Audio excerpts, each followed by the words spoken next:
Presiden Joko Widodo memastikan dirinya tidak hadir ke Medan, Sumatera Utara untuk menutup Pekan Olahraga Nasional 21. Padahal perhelatan ini menjadi kado perpisahan Jokowi menjelang akhir masa jabatannya. Penutupan PON 21 digelar di Stadion Utama Sumatera Utara, Sport Center Deli Serdang malam ini.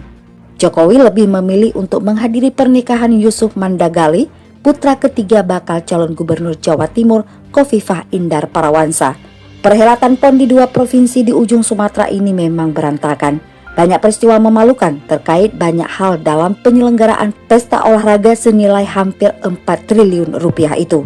Di Sumatera Utara misalnya, pemerintahan provinsi gagal membangun akses layak menuju gelanggang pertandingan. Transportasi untuk atlet pun tidak diurus dengan benar. Bahkan atlet voli hanya disediakan angkot dari hotel tempat menginap.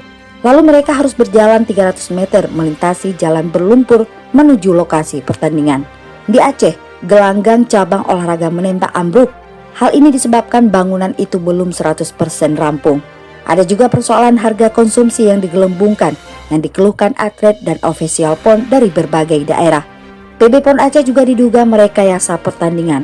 Satu di antaranya terjadi pada pertandingan sepak bola antara Aceh melawan Sulawesi Tengah. Hal ini memantik kekerasan terhadap wasit saat pertandingan berlangsung.